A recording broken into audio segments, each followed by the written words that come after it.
ਵਾਹਿਗੁਰੂ ਜੀ ਕਾ ਖਾਲਸਾ ਵਾਹਿਗੁਰੂ ਜੀ ਕੀ ਫਤਿਹ। मैं ਤੁਹਾਡੀ host Farid Kaur news TV 84 ਦੇ ਨਾਲ ਵਿਊਅਰਸ।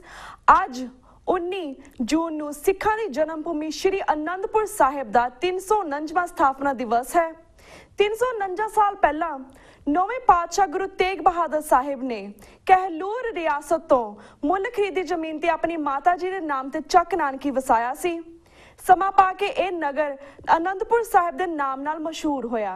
इस आनंदपुर साहिब विच गुरु साहिबान ने अपने जीवन का ज्यादा हिस्सा गुजारिया अते इत्थे ही 1699 ईस्वी नूं खालसा पंथ की साजना की सी। यह आनंदपुर साहिब खालसा पंथ की जन्म भूमि है।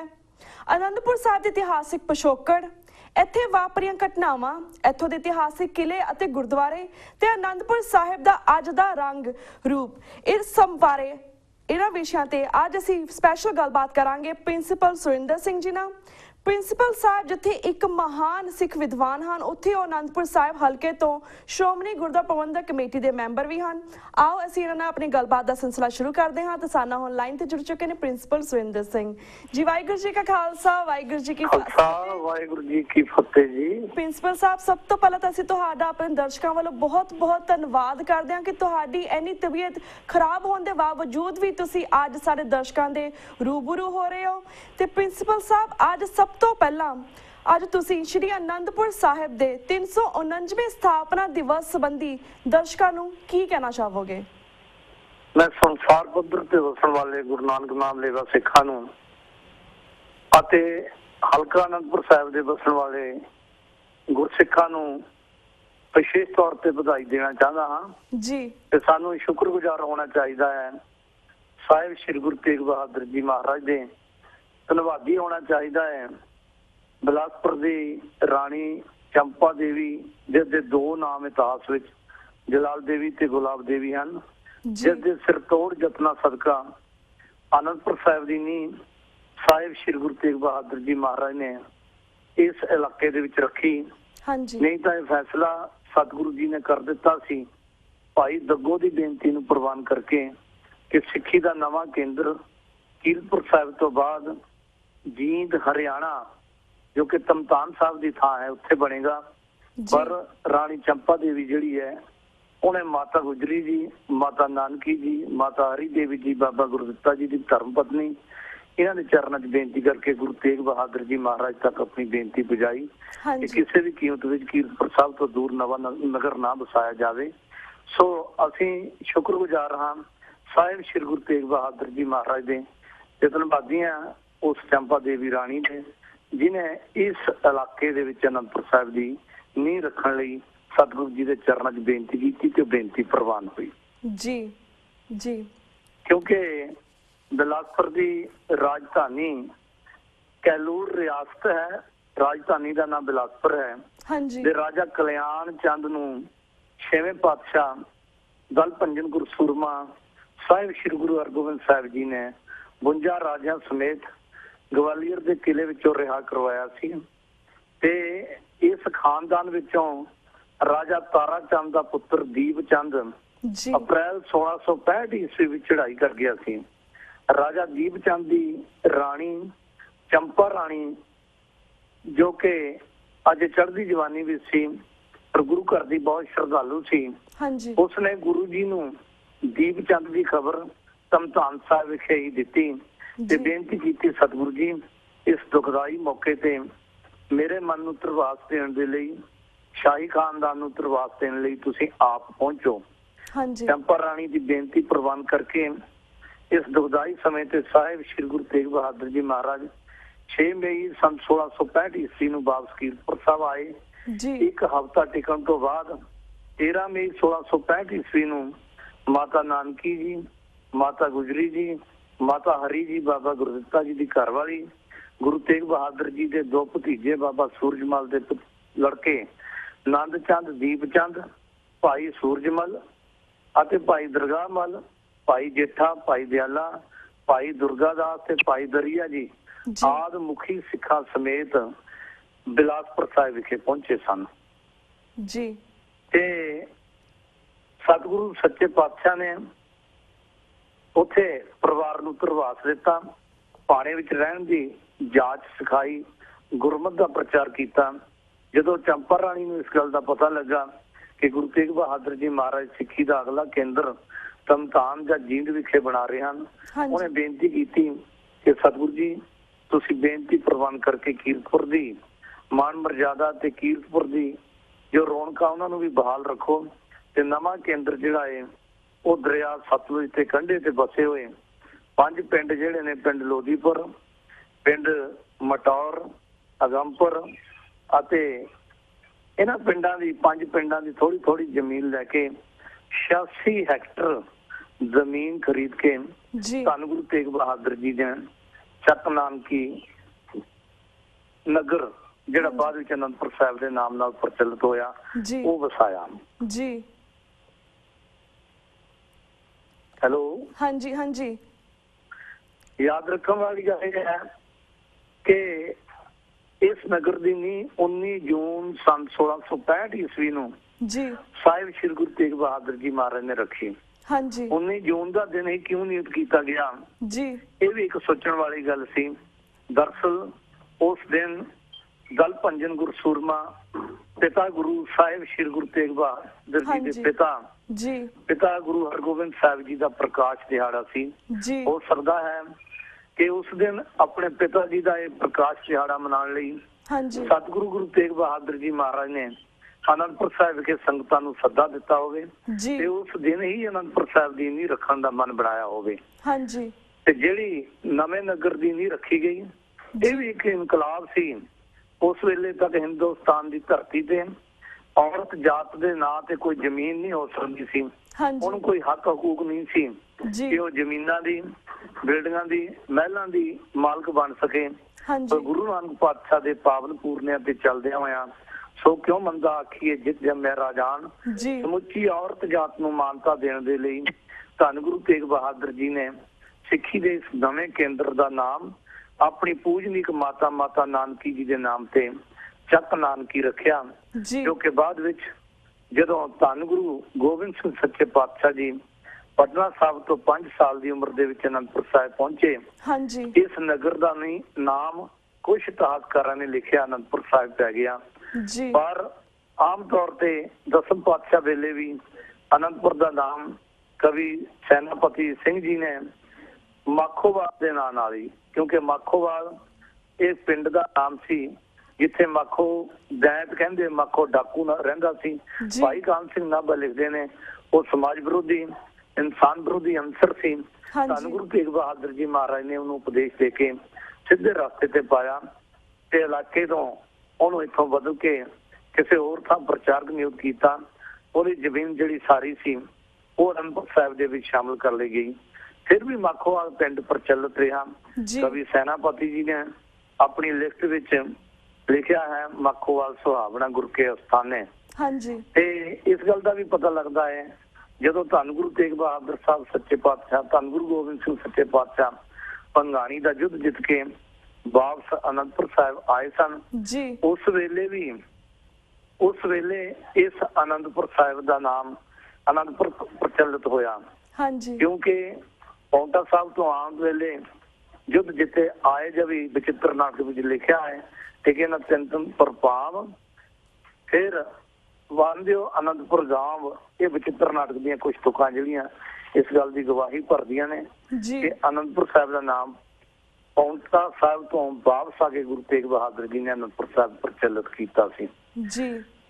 ਸਾਹਿਬ ਸ੍ਰੀ ਗੁਰੂ ਤੇਗ ਬਹਾਦਰ ਜੀ ਦੀ ਇੱਕ ਅਨੋਖੀ ਅਲੌਕਿਕ ਦੇਣ ਸੀ ਕਿ ਆਉਣ ਵਾਲੇ ਸਮੇਂ ਦੇ ਹਾਲਾਤ ਨੂੰ ਮੁੱਖ ਰੱਖ ਕੇ ਇਹ ਨਗਰ ਦੀ ਨੀਂਹ ਰੱਖੀ ਗਈ ਤੇ ਇਸ ਨਗਰ ਦੀ ਕਿਰਪਾ ਸਦਕਾ ਹੀ ਅੱਜ ਹਿੰਦੁਸਤਾਨ ਦਾ ਨਾਮ ਹਿੰਦੁਸਤਾਨ ਹੈ।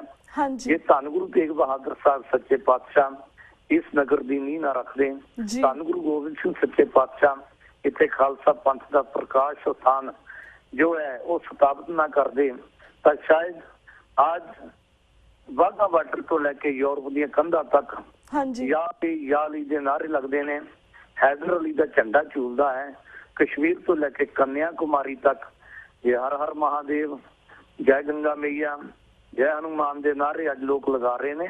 ਤਾਂ ਇਹ ਬਦੌਲਤ ਹੈ ਧੰਨ ਗੁਰੂ ਤੇਗ ਬਹਾਦਰ ਸਾਹਿਬ ਜੀ, ਇਹ ਬਦੌਲਤ ਹੈ ਅਨੰਦਪੁਰ ਸਾਹਿਬ ਦੀ ਪਾਵਨ ਧਰਤੀ ਦੀ।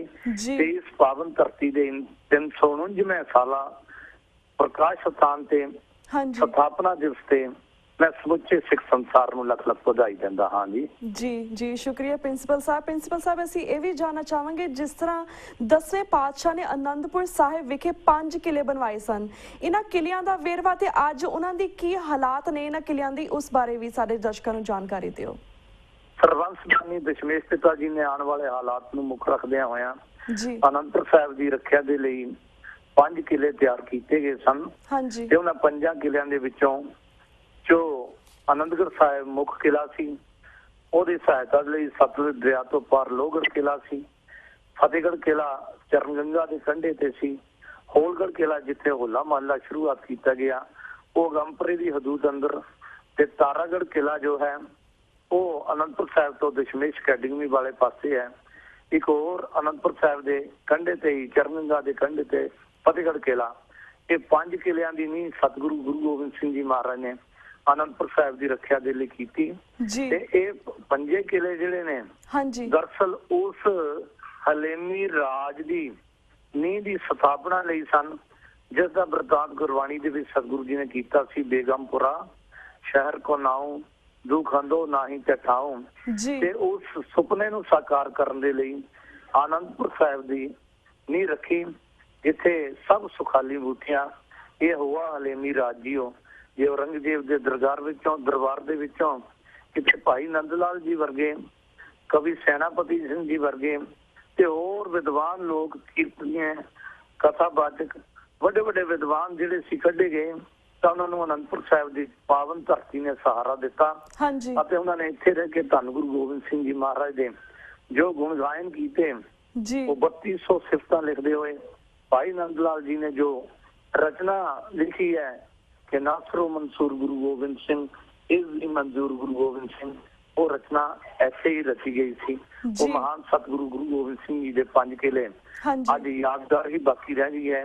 ਕੌਮ ਦੀ ਬਦਕਿਸਮਤੀ ਹੈ ਕਿ ਬੜੀ ਸਾਜ਼ਿਸ਼ ਦੇ ਅਧੀਨ ਸਾਡੇ ਪੁਰਾਤਨ ਵਿਰਸੇ ਨੂੰ ਕਾਰ ਸੇਵਾ ਦੇ ਨਾਂ ਥੱਲੇ ਖਤਮ ਕਰਕੇ ਮਈਆ ਮੇਟ ਕਰ ਦਿੱਤਾ ਗਿਆ। ਪਰ ਸ਼ੁਕਰਗੁਜ਼ਾਰ ਹੈ ਅਸੀਂ ਫਿਰ ਕਿ ਸਤਿਗੁਰੂ ਜੀ ਨੇ ਫਿਰ ਸ਼੍ਰੋਮਣੀ ਗੁਰਦੁਆਰਾ ਪ੍ਰਬੰਧਕ ਕਮੇਟੀ ਵਰਗੀ ਸੰਸਥਾ ਨੂੰ ਇਹ ਸਮੱਤ ਬਖਸ਼ੀ ਕਿ ਉਹਨਾਂ ਨੇ ਮੁੜ ਕੇ ਫੈਸਲਾ ਕਰ ਲਿਆ ਹੈ ਕਿ ਪੁਰਾਤਨ ਕਿਲਿਆਂ ਦੀ ਪੁਰਾਤਨ ਦਿੱਖ ਜਿਹੜੀ ਹੈ ਹੁਣ ਮੁੜ ਕੇ ਬਹਾਲ ਕੀਤਾ ਜਾਵੇ ਤੇ ਉਹ ਪੁਰਾਤਨ ਦਿੱਖ ਦੇ ਮੁਤਾਬਕ ਸਾਰੇ ਕਿਲਿਆਂ ਦੇ ਵਿੱਚ ਜਿਵੇਂ ਕਿਲਾ ਲੋਹਗੜ੍ਹ ਸਾਹਿਬ ਜਿੱਥੇ ਲੋਹੇ ਦਾ ਸ਼ਸਤਰ ਬਣਦੇ ਸਨ, ਇਹ ਫੈਸਲਾ ਕੀਤਾ ਗਿਆ ਕਿ ਉੱਥੇ ਇਸ ਤਰ੍ਹਾਂ ਦਾ ਹੀ ਕੋਈ ਪ੍ਰਬੰਧ ਕੀਤਾ ਜਾਵੇ, ਸਿੱਖਾਂ ਦੇ ਕਕਾਰ ਕਿਰਪਾਨਾਂ ਆਦਿ ਉੱਥੇ ਤਿਆਰ ਕਰਵਾਏ ਜਾਣ। ਔਰ ਜਿਵੇਂ 7ਵੇਂ ਪਾਤਸ਼ਾਹ ਨੇ ਜਿਵੇਂ 6ਵੇਂ ਪਾਤਸ਼ਾਹ ਨੇ ਆਪਣੇ ਸਮੇਂ ਵਿੱਚ ਸਿੱਖਲੀਗਰ ਸਿੱਖਾਂ ਨੂੰ ਸੱਦ ਕੇ ਲੋਹੇ ਦੇ ਹਥਿਆਰਾਂ ਦੇ ਕਾਰਖਾਨੇ ਲਾਏ ਸੀ, ਉਵੇਂ ਇੱਥੇ ਕੀਤਾ ਜਾਵੇ।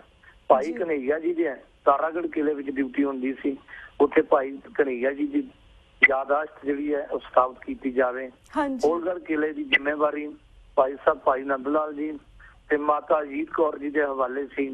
ਇਹ ਫੈਸਲਾ ਕੀਤਾ ਗਿਆ ਕਿ ਭਾਈ ਸਾਹਿਬ ਭਾਈ ਨੰਦ ਲਾਲ ਜੀ ਦੀ ਯਾਦ ਵਿੱਚ ਉੱਥੇ ਵੀ ਲਾਇਬ੍ਰੇਰੀ ਸਥਾਪਿਤ ਕੀਤੀ ਜਾਵੇ ਔਰ ਅਜਾਇਬ ਘਰ ਹਰ ਕਿਲੇ ਦੇ ਵਿੱਚ ਸਥਾਪਿਤ ਕੀਤਾ ਜਾਵੇ। ਸੋ ਸਤਿਗੁਰੂ ਸਮੱਤ ਬਖਸ਼ਣ ਜਿਹਨਾਂ ਮਹਾਂਪੁਰਸ਼ਾਂ ਨੂੰ ਇਹ ਸੇਵਾ ਦਿੱਤੀ ਗਈ ਹੈ, ਸਤਿਗੁਰੂ ਉਹਨਾਂ ਤੇ ਦਿਆਨਤਦਾਰੀ ਦੇ ਨਾਲ ਸੇਵਾ ਲੈ ਕੇ ਪੁਰਾਤਨ ਕਿਲਿਆਂ ਦੀ ਉਹ ਪੁਰਾਤਨ ਦੇ ਕਾਇਮ ਕਰਨ ਤਾਂ ਕਿ ਆਉਣ ਵਾਲੇ ਸਮੇਂ ਦੇ ਵਿੱਚ ਸਾਡੀ ਜਿਹੜੀ ਆਉਣ ਵਾਲੀ ਪਨੀਰੀ ਹੈ ਉਹ ਆਪਣੇ ਮਹਾਨ ਇਤਿਹਾਸ ਨਾਲ ਮਹਾਨ ਵਿਰਸੇ ਨਾਲ ਜੁੜ ਕੇ ਆਪਣਾ ਜਨਮ ਸਫਲਾ ਕਰ ਸਕੇ। ਜੀ ਬਿਲਕੁਲ ਬਿਲਕੁਲ ਪ੍ਰਿੰਸੀਪਲ ਸਾਹਿਬ ਇਹਨਾਂ 5 ਕਿਲਿਆਂ ਤੋਂ ਇਲਾਵਾ ਵੀ ਬਹੁਤ ਸਾਰੇ ਹੋਰ ਕਾਫੀ ਪ੍ਰਮੁੱਖ ਗੁਰਦੁਆਰੇ ਵੀ ਹਨ ਅਨੰਦਪੁਰ ਦੇ ਸਾਹਿਬ ਦੇ ਅੰਦਰ, ਜਿਹੜੇ ਇਤਿਹਾਸਿਕ ਗੁਰਦੁਆਰੇ ਹਨ, ਇਹਨਾਂ ਬਾਰੇ ਵੀ ਥੋੜੀ ਬਹੁਤੀ ਸਾਰੀ ਜਾਣਕਾਰੀ ਸਾਡੇ ਦਰਸ਼ਕਾਂ ਨੂੰ ਦਿਓ। ਆਨੰਦਪੁਰ ਸਾਹਿਬ ਵੈਸੇ ਗੁਰਦੁਆਰਿਆਂ ਦਾ ਸ਼ਹਿਰ ਹੈ ਕਿਉਂਕਿ ਸਤਿਗੁਰੂ ਜੀ ਨੇ ਆਪਣੀ ਜ਼ਿੰਦਗੀ ਦੇ ਧੰਨ ਗੁਰੂ ਗੋਬਿੰਦ ਸਿੰਘ ਜੀ ਨੇ 35 ਸਾਲ ਇਸ ਧਰਤੀ ਤੇ ਬਤੀਤ ਕੀਤੇ ਹਨ। ਜਿਹੜੀ ਚੱਪਾ ਟਿੱਪਾ ਧਰਤੀ ਧੰਨ ਗੁਰੂ ਤੇਗ ਬਹਾਦਰ ਜੀ ਮਹਾਰਾਜ, ਗੁਰੂ ਗੋਬਿੰਦ ਸਿੰਘ ਜੀ ਮਹਾਰਾਜ, ਮਾਤਾ ਗੁਜਰੀ ਜੀ, ਚਾਰੇ ਸਾਹਿਬਜ਼ਾਦੇ, 5 ਪਿਆਰਿਆਂ ਪੁਰਾਤਨ ਗੁਰਸਿੱਖਾਂ ਦੇ ਚਰਨਾਂ ਨਾਲ ਪਵਿੱਤਰ ਹੋਈ ਧਰਤੀ ਹੈ। ਇਹੀ ਕਾਰਨ ਹੈ ਕਿ ਅਨੰਦਪੁਰ ਸਾਹਿਬ ਦੇ ਜੋ ਪ੍ਰਮੁੱਖ ਗੁਰਦੁਆਰੇ ਹਨ ਉਹਨਾਂ ਵਿੱਚੋਂ ਸਭ ਤੋਂ ਪਹਿਲਾ ਗੁਰੂ ਕੇ ਮਹਿਲ ਗੁਰਦੁਆਰਾ ਭੋਰਾ ਸਾਹਿਬ, ਜਿੱਥੇ ਸਤਿਗੁਰੂ ਜੀ ਦੇ ਪਰਿਵਾਰ ਦੀ ਰਿਹਾਇਸ਼ ਹੁੰਦੀ ਸੀ ਔਰ ਇੱਥੇ ਹੀ ਮੋਹੜੀ ਕੱਢੀ ਗਈ 19 ਜੂਨ ਸੰਨ 1665 ਈਸਵੀ ਨੂੰ ਅਨੰਦਪੁਰ ਨਗਰ ਦੀ ਨੀਂਹ ਰੱਖੀ ਗਈ। ਤੇ ਇਸੇ ਸਥਾਨ ਤੇ ਲਗਭਗ 5 ਕਿਸਮ ਦਾ ਇਤਿਹਾਸ ਜਿਹੜਾ ਹੈ ਉਹ ਸੰਬੰਧਿਤ ਹੈ। ਗੁਰੂ ਤੇਗ ਬਹਾਦਰ ਜੀ ਦੀ ਰਿਹਾਇਸ਼ ਇੱਥੇ ਹੁੰਦੀ ਸੀ। ਧੰਨ ਗੁਰੂ ਤੇਗ ਬਹਾਦਰ ਜੀ ਮਹਾਰਾਜ ਤੋਂ ਬਾਅਦ ਗੁਰੂ ਗੋਬਿੰਦ ਸਿੰਘ ਜੀ ਦੀ ਰਿਹਾਇਸ਼ ਇੱਥੇ ਸੀ ਤੇ ਧੰਨ ਗੁਰੂ ਗੋਬਿੰਦ ਸਿੰਘ ਜੀ ਦੇ ਚਾਰੇ ਸਾਹਿਬਜ਼ਾਦਿਆਂ ਚੋਂ ਤਿੰਨ ਸਾਹਿਬਜ਼ਾਦਿਆਂ ਦਾ ਜਨਮ ਜੋ ਹੈ ਉਹ ਗੁਰੂ ਕੇ ਮਹਿਲ ਗੁਰਦੁਆਰਾ ਭੋਰਾ ਸਾਹਿਬ ਵਿਖੇ ਹੀ ਸੀ ਤੇ ਇਸੇ ਹੀ ਅਸਥਾਨ ਤੇ ਧੰਨ ਗੁਰੂ ਗੋਬਿੰਦ ਸਿੰਘ ਜੀ ਮਹਾਰਾਜ ਨੂੰ ਗੁਰਗੱਦੀ ਦਿੱਤੀ ਗਈ। ਇਸੇ ਹੀ ਅਸਥਾਨ ਤੇ ਧੰਨ ਗੁਰੂ ਤੇਗ ਬਹਾਦਰ ਜੀ ਮਹਾਰਾਜ ਦੇ ਚਰਨਾਂ ਵਿੱਚ ਪੰਡਿਤ ਕਿਰਪਾ ਰਾਮ ਤੇ ਪੰਡਿਤ ਪੂਰਨ ਚੰਦ ਇੰਦਰਾ ਗਾਂਧੀ ਦੇ ਖਾਨਦਾਨ ਵਿੱਚੋਂ ਪੰਡਿਤ ਪੂਰਨ ਚੰਦ ਸੀ ਜੀ, ਜੋ ਕਿ 16 ਮੁਖੀ ਪੰਡਤਾਂ ਦੇ ਨਾਲ 500 ਪੰਡਤਾਂ ਦੀ ਅਗਵਾਈ ਕਰਕੇ ਪਹੁੰਚੇ। ਹਾਂਜੀ, ਆ ਕੇ ਬੇਨਤੀ ਕੀਤੀ ਬਾਤ ਸਾਡੀ ਪਗੜੀ ਹੈ ਸ਼੍ਰੀ ਹਰਗੋਬਿੰਦ ਕੇ ਚੰਦ ਤੇ ਸਤਿਗੁਰੂ ਨੇ ਬੇਨਤੀ ਪ੍ਰਵਾਨ ਕਰਕੇ ਹਿੰਦੁਸਤਾਨ ਦੀ ਲਾਜ ਰੱਖ ਲਈ। ਜੀ, ਪਰ ਦਿਲ ਕੀ ਜੰਜੂ ਰੱਖਾ ਪ੍ਰਤਾਂਕਾ ਕੀਨੋ ਬੜੋ ਕਲੂ ਮੈਂ ਸਾਕਾ ਧਰਮ ਇੱਕ ਸਾਕਾ ਜਿਨ ਕੀਆ ਸੀਸ ਦਿਆ ਪਰ ਸਿਰ ਨਾ ਦਿਆ। ਇਸੇ ਹੀ ਸਥਾਨ ਤੇ ਧੰਨ ਗੁਰੂ ਗੋਬਿੰਦ ਸਿੰਘ ਜੀ ਮਹਾਰਾਜ ਨੇ ਇਤਿਹਾਸ ਵਿੱਚ ਲਿਖਿਆ ਹੈ ਕਿ ਸ਼੍ਰੀ ਗੁਰੂ ਗ੍ਰੰਥ ਸਾਹਿਬ ਜੀ ਮਹਾਰਾਜ ਦੀ ਦੁਬਾਰਾ ਜੋ ਹੈ ਉਹ ਲਿਖਤ ਵੀ ਇੱਥੇ ਕਰਵਾਈ ਕੁਝ ਸਮਾਂ ਦਮਦਮਾ ਸਾਹਿਬ ਵਿਖੇ।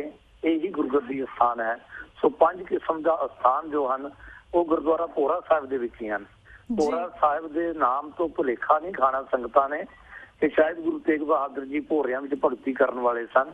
ਜੇ ਗੁਰੂ ਤੇਗ ਬਹਾਦਰ ਸਾਹਿਬ ਸੱਚੇ ਪਾਤਸ਼ਾਹ ਕਿਤੇ ਭੋਰਿਆਂ 'ਚ ਭਗਤੀ ਕਰਨ ਵਾਲੇ ਹੁੰਦੇ ਤਾਂ ਉਹਨਾਂ ਨੂੰ ਸ਼ਹਾਦਤ ਨਹੀਂ ਦੇਣੀ ਪੈਣੀ ਸੀ, ਕਿਉਂਕਿ ਹਕੂਮਤ ਕਦੇ ਵੀ ਇਸ ਗੱਲ ਤੋਂ ਨਾਰਾਜ਼ ਨਹੀਂ ਹੁੰਦੀ ਤੇ ਸਾਧੂ ਸੰਤ ਆਪਣਾ ਨਾਮ ਜਪਣ, ਗੁਫਾਵਾਂ ਵਿੱਚ ਵੜ ਕੇ ਬੈਠੇ ਰਹਿਣ, ਭੋਰਿਆਂ 'ਚ ਵੜ ਕੇ ਬੈਠੇ ਜਾਣ, ਸਾਡੇ ਕੰਮਾਂ ਵਿੱਚ ਦਖਲ ਨਾ ਦੇਣ।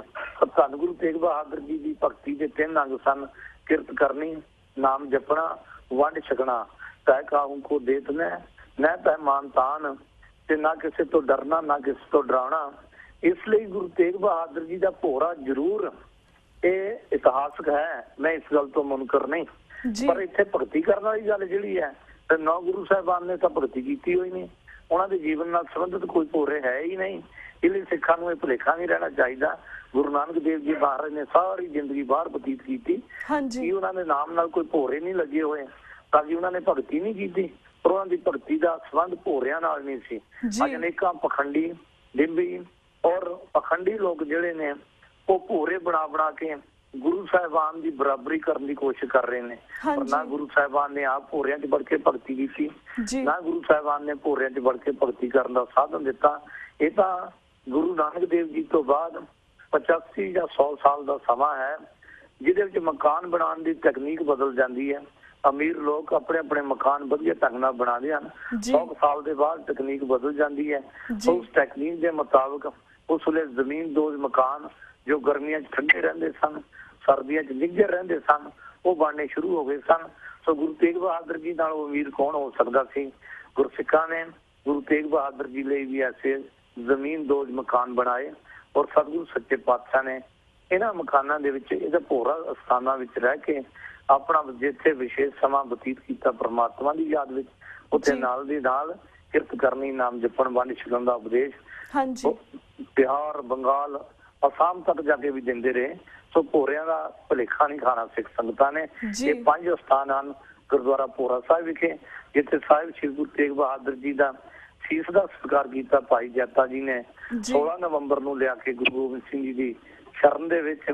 ਉਹ ਗੁਰਦੁਆਰਾ ਸੀਸਗੰਜ ਸਾਹਿਬ, ਉਹਦੇ ਸਾਹਮਣੇ ਗੁਰਦੁਆਰਾ ਅਕਾਲ ਬੁੰਗਾ ਸਾਹਿਬ ਬਣਿਆ ਹੋਇਆ ਹੈ, ਜਿੱਥੇ ਗੁਰੂ ਗੋਬਿੰਦ ਸਿੰਘ ਮਹਾਰਾਜ ਨੇ ਜ਼ੁਲਮ ਦੇ ਖਿਲਾਫ ਫੇਰ ਜ਼ਬਰ ਦਾ ਮੁਕਾਬਲਾ ਤਲਵਾਰ ਦੇ ਨਾਲ ਕਰਨ ਦਾ ਉਪਦੇਸ਼ ਦਿੱਤਾ। ਉਹਨੂੰ ਅਕਾਲ ਬੁੰਗਾ ਵੀ ਕਹਿੰਦੇ ਹਨ। ਇਸੇ ਤਰ੍ਹਾਂ ਗੁਰਦੁਆਰਾ ਮੰਜੀ ਸਾਹਿਬ, ਜਿਹਨੂੰ ਦਮਾਲਗੜ ਕਹਿੰਦੇ ਨੇ, ਉਹ ਤਖਤ ਸ੍ਰੀ ਕੇਸਗੜ੍ਹ ਸਾਹਿਬ ਦੇ ਬਿਲਕੁਲ ਨਜ਼ਦੀਕ ਹੈ, ਜਿੱਥੇ ਚਾਰੇ ਸਾਹਿਬਜ਼ਾਦਿਆਂ ਨੂੰ ਗੱਤਕੇ ਦੀ ਸ਼ਾਸਤਰ ਵਿਦਿਆ ਦੀ ਟ੍ਰੇਨਿੰਗ ਸਿੱਖਾਂ ਨੂੰ ਦਿੱਤੀ ਜਾਂਦੀ ਸੀ। ਉਹ ਦਮਾਲਗੜ ਸਾਹਿਬ ਜਿੱਥੇ ਪਹਿਲੀ ਵਾਰੀ ਬਾਬਾ ਫਤਿਹ ਸਿੰਘ ਨੇ ਦੁਮਾਲਾ ਸਜਾਇਆ ਸੀ, ਮੰਜੀ ਸਾਹਿਬ ਵੀ ਕਹਿੰਦੇ ਨੇ। ਉਹਦੇ ਨਾਲ ਹੀ ਤਖਤ ਸ੍ਰੀ ਕੇਸਗੜ੍ਹ ਸਾਹਿਬ ਤੇ ਕੌਮ ਦੇ ਸਰਵਉੱਚ 5 ਸਥਾਨਾਂ ਦੇ ਵਿੱਚੋਂ ਜਿੱਥੇ ਖਾਲਸਾ ਪੰਥ ਦੀ ਪ੍ਰਕਾਸ਼ਨਾ 30 ਨਵੰਬਰ ਜੋ ਕਿ 30 ਮਾਰਚ ਸਨ 1699 ਈਸਵੀ ਨੂੰ ਗੁਰੂ ਗੋਬਿੰਦ ਸਿੰਘ ਜੀ ਮਹਾਰਾਜ ਨੇ ਕੀਤੀ, ਉਹ ਤਖਤ ਸ੍ਰੀ ਕੇਸਗੜ੍ਹ ਸਾਹਿਬ ਦਾ ਸਥਾਨ ਵੀ ਇੱਥੇ ਹੈ। ਇਸ ਤੋਂ ਇਲਾਵਾ 5 ਕਿਲਿਆਂ ਬਾਰੇ ਮੈਂ ਦੱਸ ਹੀ ਦਿੱਤਾ ਹੈ। ਹੋਰ ਭਾਈ ਜੈਤਾ ਜੀ ਦੀ ਯਾਦ ਵਿੱਚ, ਬਾਬਾ ਸੰਗਤ ਸਿੰਘ ਜੀ ਦੀ ਯਾਦ ਵਿੱਚ ਛੋਟੇ ਮੋਟੇ ਸਥਾਨ ਜਿਹੜੇ ਇੱਥੇ ਬਣੇ ਹੋਏ ਹਨ। ਔਰ ਅਨੰਦਪੁਰ ਸਾਹਿਬ ਜਿਹੜਾ ਹੈ ਉਹ ਵਾਕਿਆ ਹੀ ਬੇਗਮਪੁਰਾ ਸ਼ਹਿਰ ਕੋ ਨਾਉ ਵਾਲੇ ਸੁਪਨੇ ਨੂੰ ਸਾਕਾਰ ਕਰਨ ਵਾਲਾ ਗੁਰੂ ਤੇਗ ਬਹਾਦਰ ਜੀ ਦਾ ਨਗਰ ਹੈ, ਜਿਹਦੀ ਅੱਜ ਸੰਗਤਾਂ ਨੂੰ ਲੱਖ ਲੱਖ ਵਧਾਈ ਦਿੰਦੇ ਹਾਂ। ਜੀ ਤੇ ਪ੍ਰਿੰਸੀਪਲ ਸਾਹਿਬ, ਇਸ ਤਰ੍ਹਾਂ ਇਹ ਵੀ ਜਾਣਨਾ ਚਾਹਾਂਗੇ, ਜਿਸ ਤਰ੍ਹਾਂ ਕੇਸਗੜ੍ਹ ਸਾਹਿਬ ਵਿਖੇ 10ਵੇਂ ਪਾਤਸ਼ਾਹ ਦੇ ਸ਼ਸਤਰ ਸੁਭਾਇਮਾਨ ਹਨ, ਇਹਨਾਂ ਸ਼ਸਤਰਾਂ ਦਾ ਵੇਰਵਾ ਵੀ ਸਾਡੇ ਦਰਸ਼ਕਾਂ ਨਾਲ ਸਾਂਝਾ ਕਰੋ ਥੋੜੇ ਬਹੁਤੇ ਸਮੇਂ ਦੇ ਵਿੱਚ। ਧੰਨ ਗੁਰੂ ਗੋਬਿੰਦ ਸਿੰਘ ਸੱਚੇ ਪਾਤਸ਼ਾਹ ਜੀ ਦੇ 6 ਸ਼ਾਸਤਰ ਪੁਰਾਤਨ ਤਖਤ ਸ੍ਰੀ ਕੇਸਗੜ੍ਹ ਸਾਹਿਬ ਵਿਖੇ ਸੁਭਾਇਮਾਨ ਹਨ ਜੀ, ਜਿਹਦੇ ਵਿੱਚ ਧੰਨ ਗੁਰੂ ਗੋਬਿੰਦ ਸਿੰਘ ਜੀ ਮਹਾਰਾਜ ਜੀ ਦਾ ਉਹ ਨਾਗਨੀ ਵਰਸ਼ਾ ਸਭ ਤੋਂ ਪ੍ਰਸਿੱਧ ਹੈ, ਤੇ ਜਿਸ ਖੰਡੇ ਦੇ ਨਾਲ ਅੰਮ੍ਰਿਤ ਛਕਾਇਆ ਉਹ ਖੰਡਾ ਵੀ ਇੱਥੇ ਸੁਭਾਇਮਾਨ ਹੈ। ਧੰਨ ਗੁਰੂ ਗੋਬਿੰਦ ਸਿੰਘ ਜੀ ਮਹਾਰਾਜ ਜੀ ਦੀ ਇੱਕ ਢਾਲ ਤੇ ਇੱਕ ਕਟਾਰ ਤੇ 2 ਵਰਸ਼ੇ, ਇਹ 6 ਸ਼ਾਸਤਰ ਸਤਿਗੁਰੂ ਜੀ ਦੇ ਪਹਿਲਾਂ ਦੇ ਸੁਭਾਇਮਾਨ ਅਤੇ 6 ਸ਼ਾਸਤਰ ਇੰਗਲੈਂਡ ਤੋਂ ਆਏ ਹੋਏ, ਜੋ ਕਿ ਹੱਥੋਂ ਹੱਥ ਦੀ ਲੜਾਈ ਵਿੱਚ ਵੀ ਵਰਤੇ ਜਾਂਦੇ ਸਨ, ਵੱਡਾ ਵਰਸ਼ਾ ਤੇ ਛੋਟੀ ਵਰਸ਼ੀ, ਜਿਨ੍ਹਾਂ ਦੇ ਮੈਂ ਤਰਤੀਬਵਾਰ ਨਾਮ ਤਾਂ ਇਸ ਵੇਲੇ ਨਹੀਂ ਦੱਸ ਸਕਦਾ, ਪਰ 12 ਸ਼ਾਸਤਰ ਧੰਨ ਗੁਰੂ ਗੋਬਿੰਦ ਸਿੰਘ ਸੱਚੇ ਪਾਤਸ਼ਾਹ ਜੀ ਦੇ ਤਖਤ ਸ੍ਰੀ ਕੇਸਗੜ੍ਹ ਸਾਹਿਬ ਵਿਖੇ ਸੁਭਾਇਮਾਨ ਹਨ, ਜਿਨ੍ਹਾਂ ਦੇ ਰੋਜ਼ਾਨਾ ਹੀ ਦੇ ਦੀਵਾਨ ਸਮੇਂ ਸੰਗਤਾਂ ਨੂੰ ਦਰਸ਼ਨ ਕਰਵਾਏ ਜਾਂਦੇ ਨੇ ਔਰ ਸੰਗਤਾਂ ਦਰਸ਼ਨ ਕਰਕੇ ਆਪਣੇ ਮਹਾਨ ਵਿਰਸੇ ਨਾਲ ਜੁੜਦੀਆਂ ਹਨ। ਹਾਂਜੀ, ਤੇ ਪ੍ਰਿੰਸੀਪਲ ਸਾਹਿਬ, ਜਿਹੜਾ ਅਗਲਾ ਕੁਐਸਚਨ ਸਾਡੇ ਕੋਲ ਪੁੱਛਣ ਜਾ ਰਹੇ ਇਸ ਬਾਰੇ ਚਾਹਾਂਗੇ ਤੁਸੀਂ ਵੇਰਵੇ ਦੇ ਨਾਲ ਜਾਣਕਾਰੀ ਦਿਓ। ਸਾਡੇ ਕੋਲ 3-4 ਮਿੰਟ ਰਹਿ ਗਏ ਨੇ, ਤੇ ਜਿਸ ਤਰ੍ਹਾਂ ਕੁਝ ਸਿੱਖ ਜਥੇਬੰਦੀਆਂ ਵੱਲੋਂ ਮੰਗ ਕੀਤੀ ਗਈ ਹੈ ਕਿ ਅਨੰਦਪੁਰ ਸਾਹਿਬ ਦੀ ਭੂਗੋਲਿਕ ਵਿਰਾਸਤ ਦੀ ਹੋ ਰਹੀ ਤਬਾਹੀ ਨੂੰ ਮੱਦੇਨਜ਼ਰ ਰੱਖਦਿਆਂ ਅਨੰਦਪੁਰ ਸਾਹਿਬ ਨੂੰ ਸਪੈਸ਼ਲ ਜਿਓਗ੍ਰਾਫੀਕਲ ਜ਼ੋਨ ਦਾ ਦਰਜਾ ਦਿੱਤਾ ਜਾਣਾ ਚਾਹੀਦਾ ਹੈ। ਤੁਹਾਡੇ ਇਸ ਬਾਰੇ ਕੀ ਵਿਚਾਰ ਨੇ? ਅਨੰਦਪੁਰ ਸਾਹਿਬ ਐਸੀ ਪਾਵਨ ਧਰਤੀ ਹੈ ਜਿਹਦੀਆਂ ਪਹਾੜੀਆਂ, ਜਿਹਦੇ ਨੇੜੇ ਤੇੜੇ ਦੀਆਂ ਜੋ ਵੀ ਪਾਵਨ ਅਸਥਾਨ ਹਨ, ਇਹਨਾਂ ਨੂੰ ਪੁਰਾਤਨ ਸਿੰਘਾਂ ਦੀ ਚਰਨ ਛੋਹ ਪ੍ਰਾਪਤ ਹੈ, ਗੁਰੂ ਸਾਹਿਬਾਨ ਦੀ ਚਰਨ ਛੋਹ ਪ੍ਰਾਪਤ ਹੈ। ਸਰਕਾਰ ਨੂੰ ਪੱਕੇ ਤੌਰ ਤੇ ਫੈਸਲਾ ਕਰ ਦੇਣਾ ਚਾਹੀਦਾ ਕਿ ਇਹ ਇਲਾਕੇ ਨੂੰ ਰਿਜ਼ਰਵ ਕਰ ਦਿੱਤਾ ਜਾਵੇ, ਕਿਉਂਕਿ ਹੁਣ ਪ੍ਰਾਪਰਟੀ ਡੀਲਰਾਂ ਨੇ ਜਾਂ ਭੂਮੀਆਂ ਮਾਫੀ ਗਰੋਹ ਜਿਹੜਾ ਸਰਗਰਮ ਹੋਇਆ ਹੈ, ਉਹ ਕੋਈ ਹੋਰ ਨਹੀਂ, ਸਾਡੇ ਹੀ ਆਗੂ ਸ਼ਾਮਲ ਨੇ, ਸਿੱਖ ਆਗੂ ਵੀ ਨੇ, ਅਨਮਤੀ ਆਗੂ ਨੇ, ਆਪਣੇ ਲੋਭ ਲਾਲਚ ਦੇ ਵਿੱਚ ਆ ਕੇ ਜ਼ਮੀਨਾਂ ਕੱਟ ਕੇ ਔਰ ਪਹਾੜੀਆਂ ਢਾਹ ਕੇ ਇੱਥੇ ਜਿਹੜੀਆਂ ਪੁਰਾਤਨ ਪਹਾੜੀਆਂ ਦੀ ਦਿੱਖ ਹੈ ਉਹ ਖਤਮ ਕੀਤੀ ਜਾ ਰਹੀ ਹੈ। ਦਰਿਆਵਾਂ ਦੇ ਬਹਾਵ ਮੋੜੇ ਜਾ ਰਹੇ ਨੇ, ਖੱਡਾਂ ਚੋਂ ਨੂੰ ਬਦਲਿਆ ਜਾ ਰਿਹਾ ਹੈ, ਸਭ ਨਿੱਜੀ ਲਾਲਚ ਕਰਕੇ ਤਬਾਹੀ ਕੀਤੀ ਜਾ ਰਹੀ ਹੈ। ਪਰ ਇਹ ਅਫਸੋਸ ਵਾਲੀ ਗੱਲ ਹੈ ਕਿ ਵੱਖ-ਵੱਖ ਜਥੇਬੰਦੀਆਂ, ਵੱਖ-ਵੱਖ ਸਭਾ ਸੁਸਾਇਟੀਆਂ ਦੇ ਜ਼ੋਰ ਦੇਣ ਦੇ ਬਾਵਜੂਦ ਵੀ ਨਾ ਕੋਈ ਸਰਕਾਰੀ ਪੱਧਰ ਤੇ ਇਸ ਨੂੰ ਰੋਕਣ ਲਈ ਫੈਸਲਾ ਕੀਤਾ ਜਾ ਰਿਹਾ, ਨਾ ਕੋਈ ਪੰਥਕ ਜਥੇਬੰਦੀਆਂ, ਸ਼੍ਰੋਮਣੀ ਗੁਰਦੁਆਰਾ ਪ੍ਰਬੰਧਕ ਕਮੇਟੀ ਵੱਲੋਂ ਸਖਤ ਸਟੈਂਡ ਲਿਆ ਜਾ ਰਿਹਾ ਹੈ। ਸੋ ਸਿੱਖ ਸੰਗਤਾਂ ਨੂੰ ਇਸ ਸੰਬੰਧੀ ਡਟ ਕੇ ਆਵਾਜ਼ ਉਠਾਉਣੀ ਚਾਹੀਦੀ ਹੈ ਕਿ ਅਨੰਦਪੁਰ ਸਾਹਿਬ ਦੀ ਉਹ ਭੂਗੋਲਿਕ ਤੇ ਪੁਰਾਤਨ ਵਿਰਾਸਤ ਜਿਹੜੀ ਹੈ ਉਹ ਬਿਲਕੁਲ ਕਾਇਮ ਰਹਿਣੀ ਚਾਹੀਦੀ ਹੈ ਔਰ ਸਦੀਆਂ ਤੱਕ ਇਹਨੂੰ ਸੰਭਾਲਣਾ ਚਾਹੀਦਾ ਹੈ। ਤੇ ਜੇ ਸਿੱਖ ਸੰਗਤਾਂ ਅਜੇ ਵੀ ਸੁਚੇਤਨਾ ਹੋਈਆਂ, ਇਸ ਪਾਸੇ ਵੱਲ ਧਿਆਨ ਨਾ ਦਿੱਤਾ, ਤਾਂ ਉਹ ਦਿਨ ਦੂਰ ਨਹੀਂ ਜਦੋਂ ਅਨੰਦਪੁਰ ਸਾਹਿਬ ਆਪਣੀ ਪੁਰਾਣੀ ਦਿੱਖ ਨੂੰ ਵੀ ਪੂਰਾ ਇਲਾਕਾ ਹੀ ਖਤਮ ਕਰਕੇ, ਕਿਉਂਕਿ ਅੱਜ ਦੇ ਮਸ਼ੀਨੀ ਯੁੱਗ ਦੇ ਵਿੱਚ ਬਹੁਤ ਸੌਖਾ ਹੋ ਗਿਆ ਪੈਸਾ ਕਮਾਉਣਾ ਔਰ ਥਾਂ ਤੇ ਜੋ ਹਨ ਉਹ ਚੱਲੀਆਂ ਹੋਈਆਂ ਨੇ ਮਸ਼ੀਨਾਂ, ਜਿਨ੍ਹਾਂ ਨੇ ਪੁਰਾਣੀਆਂ ਪਹਾੜੀਆਂ ਨੂੰ ਖਤਮ ਕਰਕੇ ਰੱਖ ਦਿੱਤਾ ਹੈ। ਸੋ ਪੰਜਾਬ ਸਰਕਾਰ ਨੂੰ ਮੈਂ ਅਪੀਲ ਕਰਦਾ ਹਾਂ, ਸੈਂਟਰ ਸਰਕਾਰ ਨੂੰ ਅਪੀਲ ਕਰਦਾ ਹਾਂ ਕਿ ਹਿੰਦੁਸਤਾਨ ਦੀ ਹੋਂਦ ਨੂੰ ਕਾਇਮ ਰੱਖਣ ਵਾਲੀ ਧਰਤੀ ਅਨੰਦਪੁਰ ਸਾਹਿਬ ਦੀ ਪੁਰਾਤਨ ਦਿੱਖ ਨੂੰ ਹਰ ਹਾਲਤ ਵਿੱਚ ਕਾਇਮ ਰੱਖਿਆ ਜਾਵੇ। ਜੀ ਬਿਲਕੁਲ। ਤੇ ਪ੍ਰਿੰਸੀਪਲ ਸਾਹਿਬ, ਸਾਡੇ ਕੋਲ 1-2 ਮਿੰਟ ਰਹਿ ਗਏ ਨੇ। ਐਟ ਦੀ ਐਂਡ ਜਦ ਅਸੀਂ ਤੁਹਾਨੂੰ ਕੋਈ ਕੁਐਸਚਨ ਨਾ ਪੁੱਛਿਆ ਹੋਵੇ ਜਾਂ ਇਸ ਸਬਜੈਕਟ ਦੇ ਉੱਪਰ ਤੁਸੀਂ ਹੋਰ ਕੁਝ ਦਰਸ਼ਕਾਂ ਨਾਲ ਸਾਂਝਾ ਕਰਨਾ ਹੋਵੇ ਜਾਂ ਫਿਰ ਤੁਸੀਂ ਬਾਹਰ ਦੇ ਦਰਸ਼ਕਾਂ ਨੂੰ ਕੋਈ ਸੁਨੇਹਾ ਦੇਣਾ ਹੋਵੇ ਤਾਂ ਤੁਸੀਂ 2 ਮਿੰਟ ਦੇ ਅੰਦਰ ਜ਼ਰੂਰ ਦੇ ਸਕਦੇ ਹੋ। ਸਮੁੱਚੇ ਸਿੱਖ ਸੰਸਾਰ ਨੂੰ ਮੈਂ ਇਹੀ ਬੇਨਤੀ ਕਰਾਂਗਾ ਕਿ 10 ਗੁਰੂ ਸਾਹਿਬਾਨ ਨੇ ਹੀ 10 ਗੁਰੂ ਸਾਹਿਬਾਨ ਨੇ ਹੀ ਨਗਰਾਂ ਦੀ ਉਸਾਰੀ ਕੀਤੀ ਸੀ। ਗੁਰੂ ਨਾਨਕ ਦੇਵ ਜੀ ਮਹਾਰਾਜ ਨੇ ਕਰਤਾਰਪੁਰ ਵਸਾਇਆ, ਗੁਰੂ ਅੰਗਦ ਦੇਵ ਜੀ ਨੇ ਖਡੂਰ ਸਾਹਿਬ, ਗੁਰੂ ਅਮਰਦਾਸ ਜੀ ਨੇ ਗੋਇੰਦਵਾਲ ਸਾਹਿਬ, ਗੁਰੂ ਰਾਮਦਾਸ ਜੀ ਮਹਾਰਾਜ ਨੇ ਚੱਕ ਰਾਮਦਾਸਪੁਰ ਅੰਮ੍ਰਿਤਸਰ, ਗੁਰੂ ਅਰਜਨ ਦੇਵ ਜੀ ਨੇ ਤਰਨਤਾਰਨ ਤੇ ਕਰਤਾਰਪੁਰ, 6ਵੇਂ ਪਾਤਸ਼ਾਹ ਨੇ ਹਰਗੋਬਿੰਦਪੁਰ ਸਾਹਿਬ, ਕੀਰਤਪੁਰ ਸਾਹਿਬ ਔਰ 9ਵੇਂ ਪਾਤਸ਼ਾਹ ਨੇ ਅਨੰਦਪੁਰ ਸਾਹਿਬ, 10ਵੇਂ ਪਾਤਸ਼ਾਹ ਨੇ ਪੌਂਟਾ ਸਾਹਿਬ। ਇਹ ਨਗਰਾਂ ਦੀ ਉਸਾਰੀ ਦਾ ਮਤਲਬ ਕੀ ਸੀ? ਇੱਕੋ ਰਹਿਣੀ ਵਾਲੇ, ਇੱਕੋ ਕਹਿਣੀ ਵਾਲੇ, ਇੱਕੋ ਜਿਹੇ ਜੀਵਨ ਕਿਰਦਾਰ ਦੇ ਮਾਲਕ ਇਕੱਠੇ ਹੋ ਕੇ ਬਸਣ ਤੇ ਉਹਨਾਂ ਦਾ ਧਾਰਮਿਕ, ਰਾਜਨੀਤਿਕ ਔਰ ਸਮਾਜੀ ਜੀਵਨ ਜਿਹੜਾ ਹੈ ਉਹ ਗੁਰਮਤਿ ਅਸੂਲਾਂ ਦੇ ਮੁਤਾਬਿਕ ਚੱਲ ਸਕੇ।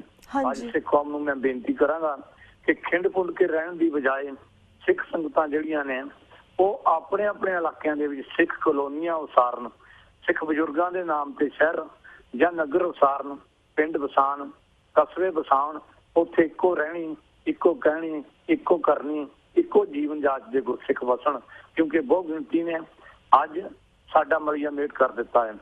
ਅੱਜ ਸਿੱਖਾਂ ਦੇ ਹੱਥਾਂ ਨਾਲ ਬੰਨ੍ਹੀਆਂ ਹੋਈਆਂ ਮੌਲੀਆਂ, ਸਿੱਖਾਂ ਦੇ ਡੋਲਿਆਂ ਨਾਲ ਬੰਨ੍ਹੇ ਹੋਏ ਤਵੀਤ, ਸਿੱਖਾਂ ਦੇ ਗਲਾਂ ਵਿੱਚ ਪਾਏ ਹੋਏ ਤਵੀਤ, ਸਿੱਖਾਂ ਦੇ ਬੱਚਿਆਂ ਦੇ ਗਲਾਂ ਨੂੰ ਬੰਨ੍ਹੀਆਂ ਹੋਈਆਂ ਤਰਾਗੀਆਂ, ਜਿਹੜੀਆਂ ਲੱਕਾਂ ਨੂੰ ਬੰਨ੍ਹੀਆਂ ਹੋਈਆਂ ਤਰਾਗੀਆਂ, ਸਿੱਖਾਂ ਦਾ ਪੂਜਾ ਪਾਠ ਦਾ ਢੰਗ, ਇਹ ਅੱਜ ਦੱਸ ਰਿਹਾ ਹੈ ਕਿ ਸਿੱਖ ਬਹੁ ਗਿਣਤੀ ਦੇ ਪ੍ਰਭਾਵ ਥੱਲੇ ਆ ਕੇ ਪੰਜ ਕਕਾਰਾਂ ਨੂੰ ਭੁੱਲ ਚੁੱਕੇ ਨੇ, ਸਿੱਖੀ ਸਰੂਪ ਨੂੰ ਭੁੱਲ ਚੁੱਕੇ ਨੇ, ਸਿੱਖੀ ਜੀਵਨ ਜੁਗਤ ਨੂੰ ਭੁੱਲ ਚੁੱਕੇ ਨੇ, ਸਿੱਖੀ ਸਿਧਾਂਤਾਂ ਨੂੰ ਭੁੱਲ ਚੁੱਕੇ ਨੇ।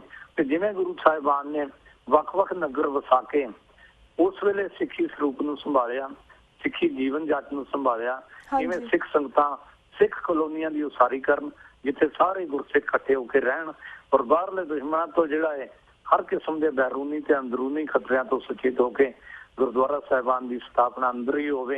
ਏਦਾਂ ਦੇ ਨਗਰ, ਏਦਾਂ ਦੀਆਂ ਕਲੋਨੀਆਂ, ਏਦਾਂ ਦੀ ਜਿਹੜੀਆਂ ਬਸਤੀਆਂ ਵਸਾਈਆਂ ਜਾਣ ਤਾਂ ਕਿ ਸਾਡੀ ਨਿਆਰੀ ਦੇਖ ਖਾਲਸੇ ਦਾ ਨਿਆਰਾਪਨ ਕਾਇਮ ਰਹਿ ਸਕੇ। ਅਨੰਦਪੁਰ ਦਾ ਇਹੀ ਸੰਦੇਸ਼ ਜਿਹੜਾ ਹੈ ਉਹ ਸਮੁੱਚੇ ਸਿੱਖ ਸੰਸਾਰ ਜਿੱਥੇ ਜਿੱਥੇ ਵੀ ਸਿੱਖ ਬੈਠੇ ਹਨ ਅੱਜ ਲੈਣਾ ਚਾਹੀਦਾ ਅਨੰਦਪੁਰ ਦੇ ਸਥਾਪਨਾ ਦਿਵਸ ਤੋਂ ਕਿ ਇਸ ਨਗਰੀ ਵਸਾਉਣ ਦਾ ਮਕਸਦ ਕੀ ਸੀ, ਤਾਂ ਕਿ ਸਿੱਖੀ ਸਰੂਪ ਸਿੱਖੀ ਸਿਧਾਂਤਾਂ ਦੇ ਮੁਤਾਬਕ ਸਿੱਖ ਆਪਣਾ ਜੀਵਨ ਜੀ ਸਕਣ। ਮੈਂ ਤਾਂ ਇਹੀ ਬੇਨਤੀ ਕਰਨੀ ਚਾਹੁੰਦਾ ਜੀ। ਸ਼ੁਕਰੀਆ ਪ੍ਰਿੰਸੀਪਲ ਸਾਹਿਬ, ਤੁਹਾਡਾ ਬਹੁਤ ਬਹੁਤ ਸ਼ੁਕਰੀਆ ਕਿ ਤੁਸੀਂ ਸਾਡੇ ਦਰਸ਼ਕਾਂ ਦੇ ਨਾਲ ਆਪਣੇ ਵਿਚਾਰ ਸਾਂਝੇ ਕੀਤੇ। ਮੈਂ ਸਮੁੱਚੇ ਸਿੱਖ ਸੰਸਾਰ ਨੂੰ ਬੇਨਤੀ ਕਰਾਂਗਾ ਜੀ ਕਿ ਜਿੱਥੇ ਆਪਣੇ ਵਿਰਸੇ ਨਾਲ ਜੁੜਨ, ਅਨੰਦਪੁਰ ਦੀ ਵਿਚਾਰਧਾਰਾ ਨਾਲ ਜੁੜਨ, ਅਨੰਦਪੁਰ ਸਾਹਿਬ ਦੇ ਨਾਲ ਜੁੜਨ, ਉੱਥੇ ਜਾਂ ਖਾਲਸਾ ਜੀ ਸਾਹਿਬ ਤਾਂ ਰੱਖਿਆ ਰਹਿ, ਇਹ ਅਰਦਾਸ ਤਨੋਂ ਮਨੋਂ ਕਰਨ ਤਾਂ ਕਿ ਸਮੁੱਚਾ ਸਿੱਖ ਭਾਈਚਾਰਾ ਜਿਹੜਾ ਹੈ ਉਹ ਚੜ੍ਹਦੀ ਕਲਾ ਨਾਲ ਖਾਲਸੇ ਬੋਲ ਵਾਲਿਆਂ ਦੇ ਨਾਲ ਹਰ ਜਗ੍ਹਾ ਵਸ ਸਕੇ।